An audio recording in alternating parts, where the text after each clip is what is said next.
Good morning, everybody. December 5th, 2017, 6:38 a.m. That is Eastern Time. All right, two topics we're going to talk about real quick this morning before I let you guys go. One being a significant winter storm that will be at least affecting areas of northern New York, especially Buffalo and Watertown. We're talking 1 to 2 feet of snow easily, lake effect snow. We have talked about that in the past. We'll touch on it briefly. But really quick, I just want to let you guys know that overnight we had a fire spark in Ventura, California. They're calling this the Thomas Fire. This started on December 4th. It is burning, obviously, right now, too. 10,000 acres already burnt, 25,000 at risk as we speak. The significance about this fire is actually the speed at which it's burning. It's burning a football field a second on average, and that's as we speak right now. That is updated information.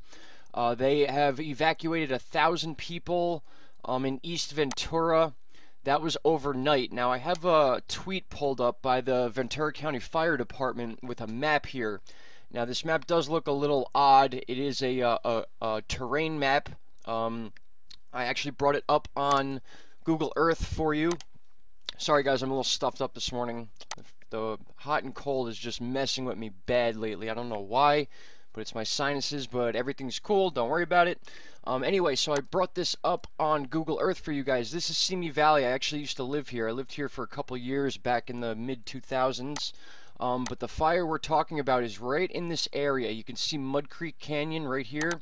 If I zoom in a little bit, we see this is Ventura here. So this map that we just showed, this area here, you can see Mud Creek right in this area. And this is actually a much wider fire now. This was put out a few hours ago, so the area in which this fire is burning is a lot bigger than it is now. Again, it's burning a football field a second. That's pretty wild. I guess that's if you take the perimeter of this entire fire and you add up all the area that it's burning within an hour or a second or a minute, however you want to put it. That's how they determine that amount. It's all this whole ring of fire here burning at the same time. So anyway, this right here is Mud Creek, and then we'll pull this up. You can see Mud Creek here, so we get an idea of where this fire actually is and where it's heading. You can see right here, this is the Ventura County Fire Station. This is the area that put out that tweet. So this fire, basically, if you follow my mouse, is basically in this area right here. It is threatening areas in Santa Paula. There are structures that have been burnt, and we do have one fatality reported right now, and that was actually due to a car crash that was caused by the fire. I guess whoever was driving was thrown off the road or drove off the road to avoid something in the road, and they ended up passing away due to injuries. Not good news for this part of California right now. And again, the speed at which this fire is burning is the issue. It's burning a football field a second. That's pretty wild to think about. Like, think about the size of a football field and that being just torched in 1 second. And as every second goes by, another football field is gone. So you can just get an idea of what these Santa Ana winds do. And if you remember those Napa fires we were talking about a month ago now, those fires were also the same situation. They were just burning so quickly because they were being fueled by these downdrafts of Santa Ana winds that come straight down from the sky, basically, and then they whip down the mountains. There's very steep terrain in this area, and when the wind hits these mountains, it just flushes down and it curls and it swoops up, and it causes all this fire to spread out very rapidly. So I'm going to keep an eye on this throughout the day while I'm at work. I'll update via Instagram and Twitter if there's anything significant. But for those of you that are interested in checking into this here is a Newsweek article. They are updating almost hourly on how the fire's doing. Still, they have reported 1 dead, hundreds evacuated as Thomas Fire threatens Ventura, tears through 10,000 acres. This is closer to 15,000 as we speak. This was 4:30 a.m.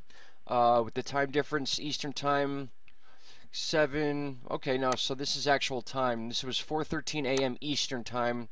So 4, 3, 2, 1, that would be 1:13 a.m. this was posted. So a little bit outdated, but again, we are close to about 15,000 acres burnt. They're expecting about 25,000 acres before they get this under control. The Ventura population is 106,000. They're expecting all of them to be affected by Tuesday. That is today. Oh boy, this is not looking good. As long as these winds stay up, guys, which is looking like that's how it's going to be. These winds are not looking to die down anytime soon, at least over the next 2 days. So even if they do get this fire under control, any of that brush that gets lifted up into the air and brought into different areas because of the Santa Ana winds, we're talking 43 and gusts of up to 60 miles an hour with some of these winds. So we could have spot fires popping up anywhere and all over the place. So expect to see that. And we'll come back to this. We'll talk about this later on this afternoon when I get back from work.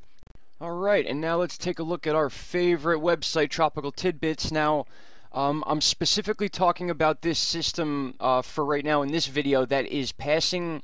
It's actually being pulled down from Canada, so that's where the cold air is coming from. Where you see this low here, you can see these dip lines here, and that's pulling cold air down. And if you notice between, let's go back to the 4th here.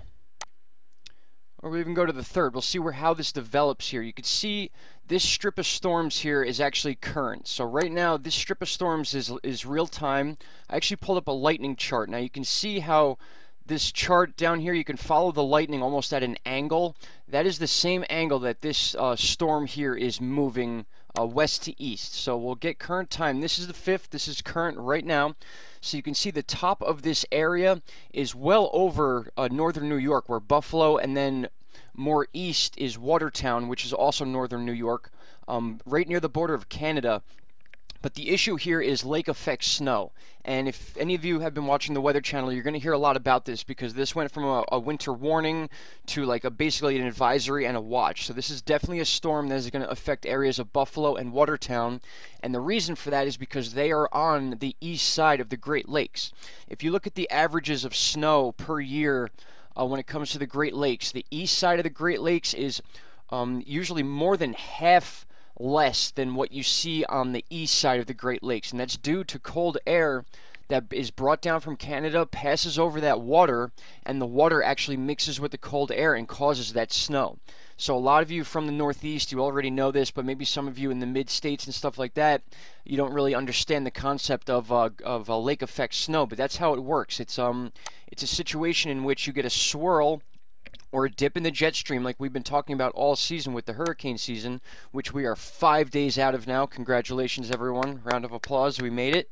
Hopefully no more of those storms will be around for the rest of this year until April. I'm assuming April is going to get the action back up again, so we'll see what happens until then.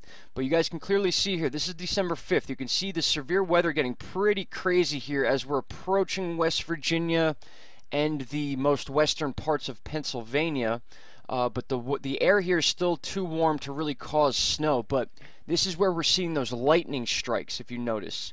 So right now, if you line up this part of the map here, and then you take this part of the map, you can see that lightning is almost reaching the western part of Pennsylvania, and even up towards New York, and even through the border of Canada.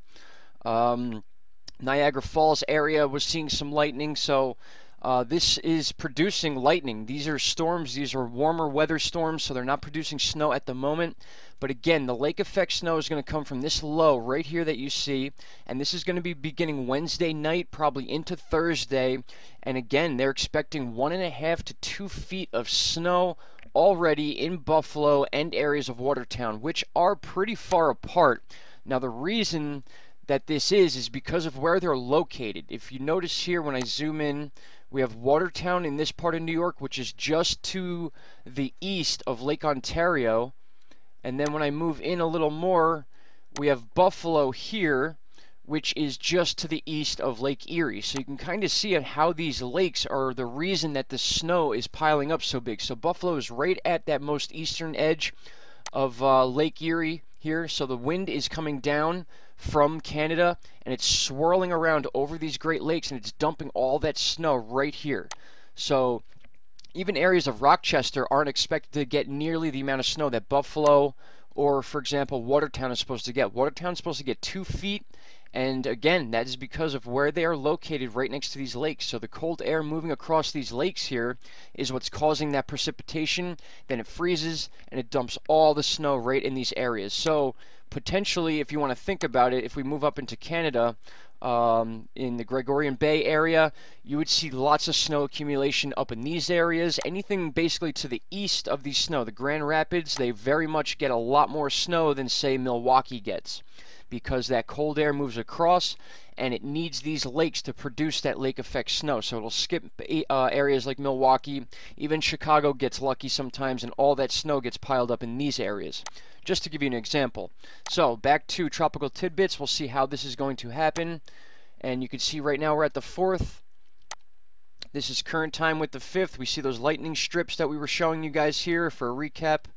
And then going into Wednesday, you see the severe of the weather is right over northern New York, already over the Great Lakes, and it's that temperature dip that's going to cause this cold air to move over the Great Lakes, and that's being pulled down from Canada, and that's due to the jet stream. So there we have it, guys. That's what the deal is as of right now. We can move into the 6th and 7th, and we can basically see by the 7th this is all came and gone. Maybe some rain that could help wash away some of this snow, but again, these cooler temperatures are the reason that this is going to be a snow event and not a rain event. So we'll back it up one more time, take a quick look. And again, this is the GFS model. I'm not using the CMC. We could check CMC. In fact, why not? Go ahead and hit play. And CMC is very similar to what the GFS is showing as far as that lake effect deal. So we got the Great Lakes right here. You can see those deep purples, and one's going to move right into Buffalo to the east of the lake, and then to the east of the lake in Watertown. So that's why I specifically named those two on the thumbnail image. So that's where we're at right now, guys. We're looking at our first significant snowstorm. It may be named. I'm not sure if they're going to name this. I think we're at letter C at the moment. But you can just see how that weather, the storm is actually producing in the middle of the country, but what's happening is that deep loop in the jet stream is what's mixing that with the cold air just as it's passing over the Great Lakes right there, and that's what's going to dump all the snow into northern parts of New York. Now, that doesn't mean these are the only places that are getting snow. I could sit here and name off county after county after county that are going to get snow from this, but those major areas, like I said, right to the east of the Great Lakes, Buffalo and Watertown, those are the areas to watch. Those are the areas they're going to get 2+ feet. In some areas, more likely 1 to 2 feet, but some areas we all know that snow can just pack up. And the thing with lake effect snow is it could also hit very specific areas. So you could have 1 and 2 feet in one town, and then just 2 miles to the east or west, you could have 0 snow, period, which is very interesting. That's how lake effect snow works. So we're not dealing with a major snow system here. We're dealing with cold air mixing with a warm weather system, and because of the Great Lakes, because they're so big, that's why they call them the Great Lakes, the Great Finger Lakes. It mixes with that cold air, and we get that snow getting dumped on those areas. So that's where we're at now, guys. I'll be back to talk about these fires, and we'll definitely be back to talk about this snow, especially the named storms. And we also got a big situation going on in the Atlantic Ocean that could be bringing some very severe weather to the UK and Ireland, very similar to what we were dealing with Hurricane Ophelia. Won't be a named hurricane, I don't think, but still very severe weather as far as waves and rain rates. So we'll talk about that as well. All right, guys, glad to be back. I hope you have a great morning. It's 6:53 right now. I will be back this afternoon. Thank you so much. Talk to you soon. Bye-bye.